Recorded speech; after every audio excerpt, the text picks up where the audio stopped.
This is Philadelphia Eagles Now. My name is Chase Sr., and we have another loaded show coming your way. How Howie Roseman pulled off highway robbery with a couple of additions to this Eagles roster this offseason.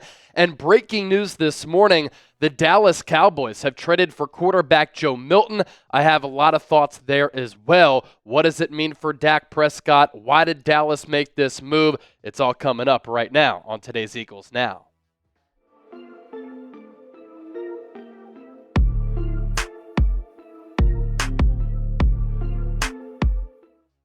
Plenty to talk about, as I said right off the rip, but first, we have a goal that we want to accomplish today. Let's get to 118,000 subscribers. As you can see here with the figures to my right, we're 389 people away from reaching that milestone. Let me ask you a question. Do you want Eagles shows every single day here on YouTube? And at this point, we're putting out multiple videos per day.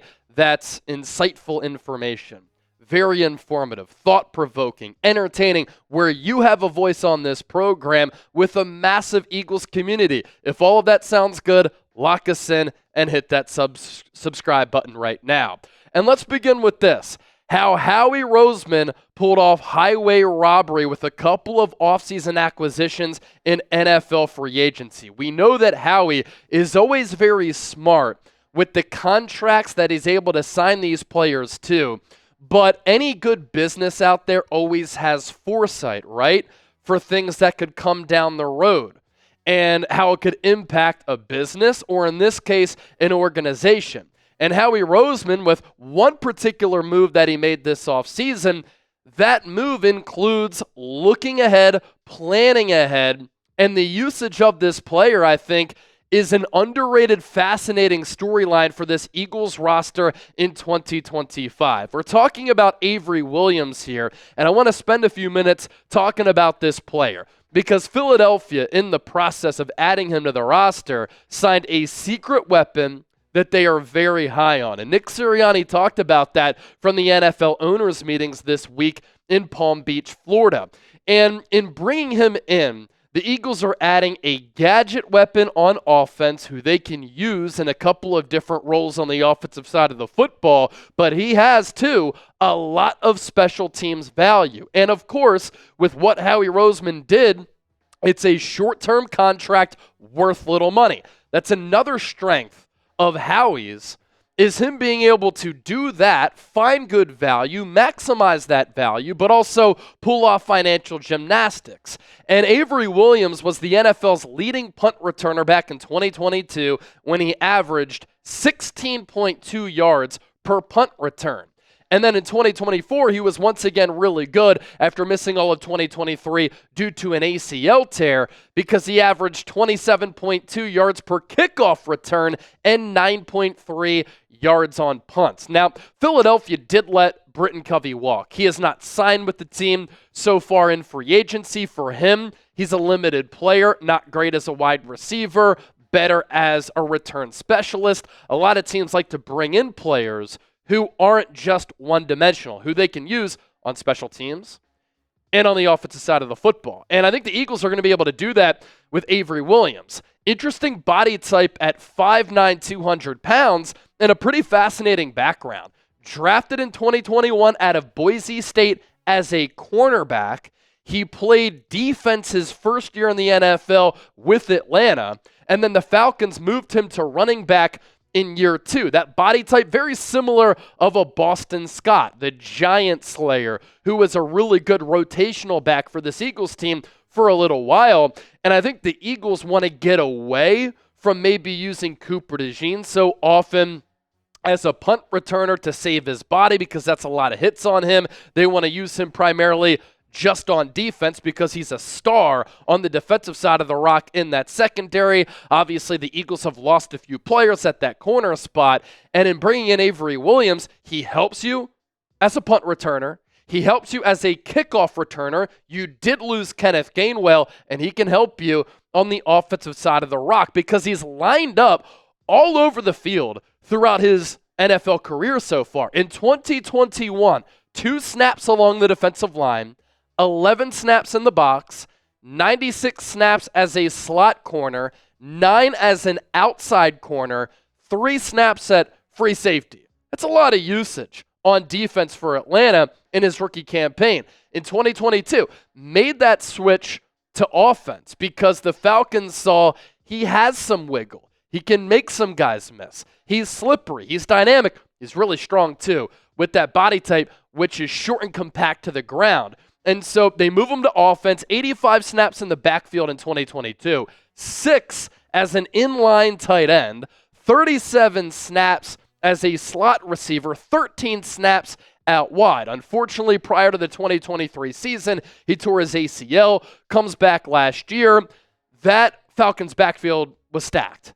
Bijan Robinson, Tyler Algier. So he only had 10 snaps out of the backfield, but he was a primary returner as a punt return guy and the kick return guy.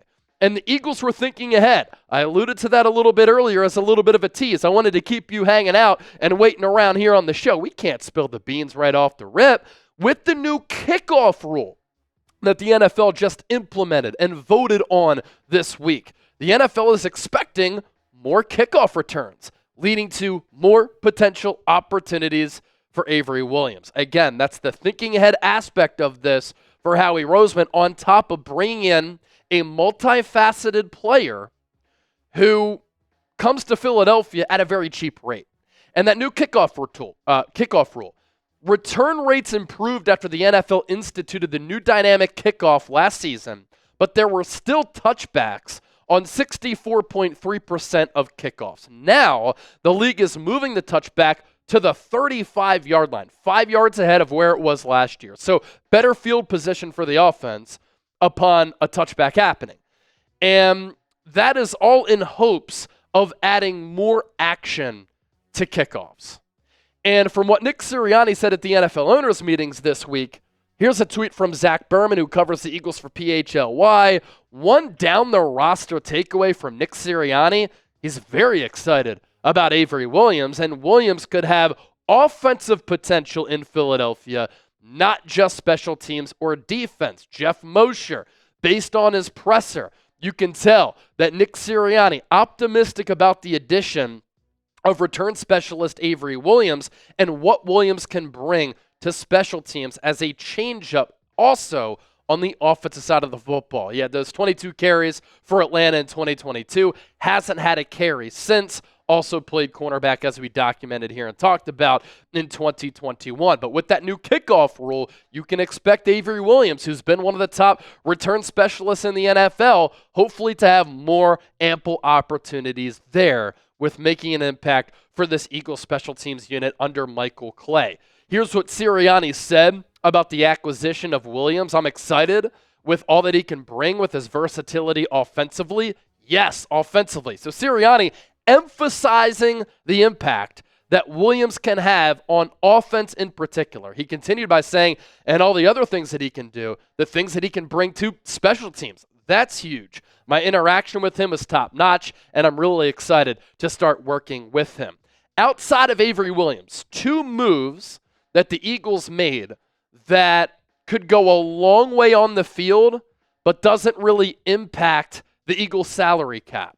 And that's the acquisition of 2 edge rushers. Azeez Ojulari, 1-year, $3 million deal, only a cap hit of $2.7 million. And then Josh Uche, 1-year, $1.9 million deal, and a cap hit of just $1.3 million. I honestly think that both players can be in that range of 5 to 7, 7 to 10 sacks, depending on how much they're utilized and used as part of this pass rushing rotation. And obviously, we'll revisit this after the draft to see what the Eagles do at that edge rusher spot. I think Ojulari is going to get ample opportunities to be that edge rusher opposite of Nolan Smith, the Georgia Bulldogs, and really that whole front going to be littered with some Georgia players. And then Josh Uche can be an impact rotational edge rushing guy who I don't think right now is a sure thing to make the roster. That's fine with the salary being so low, but I do think eventually he will be a part of this Eagles pass rushing rotation for Vic Fangio. And when you pay these players this little money, this few dollars, and they can have the impact that I think that they can have, that's just a steal, and steals for Howie Roseman. Classic Howie moves here. Very little money committed, potentially high-impact players at very important positions. And Josh Uche, since 2022, analytically, he's been a very good player. He had an 11.5 sack season a few years ago, hasn't had the same level of success since then, but since 2022, he has a pressure rate of 16.7%. That is 6th among edge rushers in the NFL. Andy Reid said this week from the NFL owners' meetings, he didn't really fit what we do from a defensive scheme standpoint, but I think Uche does fit what the Eagles do. And then for Azeez Ojulari, he's 24 years old right now. He's going to be 25 in June. And the production has been there. Analytically, unlike Uche, his numbers aren't as strong as far as pass rush win rate, but the sack numbers are there. And sometimes you want sacks over pressures, right? In 46 games and only 30 starts, Azeez Ojulari has 22 sacks. That's 22 sacks in 30 starts, 46 games. That's really good production when he's been on the field. He's dealt with some injuries. He's been a highly productive player as far as getting to the quarterback and finishing as far as sacks go. So highway robbery pulled off by Eagles general manager Howie Roseman with those moves. If you want some Eagles draft hats, they are available thanks to our friends at Fanatics. The draft coming up later this month. We'll be live every single day, every single round, talking about every single selection right here on the show. And the Eagles draftees for 2025 will be wearing these lids. So get yours today at chatsports.com/Eagles draft hats. It'll take you to Fanatics. You use that link. Fanatics will know that your boy Chase Sr., Eagles Now producer Chip, and Chat Sports sent you. A couple of different styles available. I think they look awesome this year. Haven't felt that way in years past always, but this year they are fire. Once again, chatsports.com/Eagles draft hats. Get yours today. So some breaking news in the NFL this morning. I reacted to this with a YouTube short. If you like YouTube shorts, kind of TikTok-style videos on YouTube, I do plenty of those, and they've been taken off of late.